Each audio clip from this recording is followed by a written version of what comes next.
हाँ जी सर, हमारे पास एक रिजल्ट ये आता है like integral of the F X into F plus X G X और plus G X into D X is equal to F X G X और plus C. हमारे पास रिजल्ट आता है basically integral of the F X into F plus X G X plus G X into D X is equal to F X G X और plus C. तो F x बराबर हम लोगों ने मान लिया है x4 और जी एक्स बराबर हम लोगों ने मान लिया है half into x square into x square. F x बराबर हम लोगों ने मान लिया है x4 x to the power 4 और जी एक्स बराबर हम लोगों ने मान लिया है half into x square into x square. तो हमारे पास ये रिजल्ट आएगा integral of the x4 into x plus x cube plus 2x5 into x square into dx बराबर half into x square into x square into x4 और plus c। हमारे पास ये result आएगा integral of the x4 into x plus x cube plus 2x to the power 5 into x square into dx is equal to half into x square into x square into x4 और plus c। और कैसे? तो अब आप यहाँ पर देखिए integral of the fx integral of the आपके पास यहाँ पर आपके पास क्या लिखा हुआ है? आपके पास लिखा हुआ है fx है, right sir? Is it true? Is it true sir? इस बार आपके पास यहाँ पर लिखा हुआ है fx लिखा हुआ है, राइट? इसे क्या? हाँ, अब आप देखिए इंटीग्रल ऑफ दी आपके पास है इस बार fx into f plus x into gx और प्लस है आपके पास ये लिखा हुआ है d dash x half into इस बार x स्क्वायर into 2x और प्लस है आपके पास इस बार x स्क्वायर into आपके पास लिखा हुआ है 2x क्यूब। आगे integral of f x into f plus x into gx और प्लस है आपके पास तो g dash x half into x square into 2x और प्लस है आपके पास x स्क्वायर into आपके पास लिखा हुआ है 2x cube, right sir? 2x cube लिखा हुआ है, right?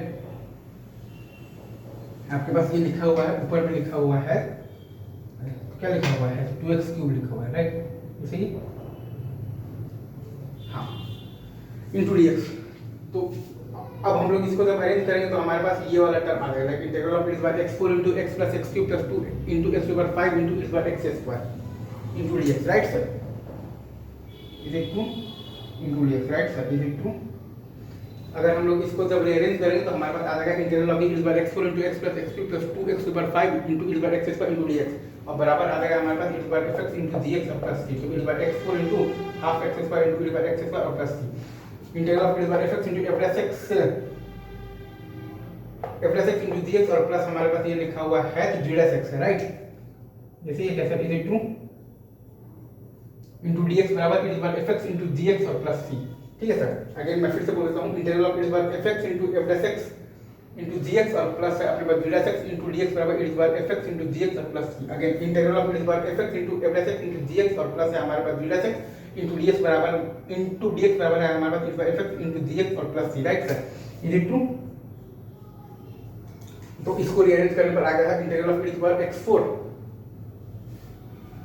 Into x plus x cube plus 2x ऊपर 5 into x square into dx बराबर fx इंटू gx और प्लस c। तो x4 into half x square into x square और plus c। Again integral of basically इसको rearrange करने पर ये आ गया है integral of x4 into x plus x plus 2x ऊपर 5 into x square into dx बराबर आ गया है fx इंटू gx और plus c।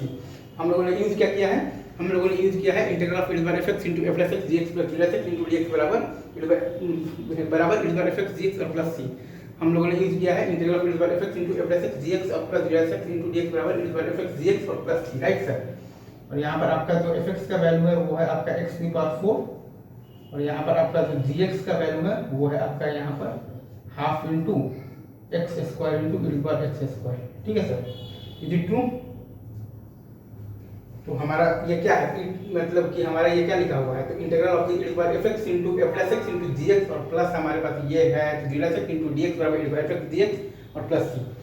Again integral of fx into f plus x into gx और प्लस है हमारे पास g dash x into dx बराबर fx इंटू gx और plus c। Again integral of है हमारे पास fx into f plus x into gx और plus है हमारे पास g dash x into dx बराबर fx इंटू gx और plus. Again integral of fx into f plus x into gx और plus है हमारे पास g dash x into dx बराबर fx into gx और प्लस c। आई गेस आप समझ गए होंगे। एक लास्ट बार मैं बोल देता हूँ integral of fx into f plus x into gx और प्लस है हमारे पास g dash x into dx बराबर है हमारे पास fx इंटू dx और प्लस c। Again simple. अभी रखते हैं यहीं पर, बाकी बातें आपसे आगे की जाएंगी। तब तक के लिए आप सभी को बेस्ट ऑफ लक। देख लीजिए।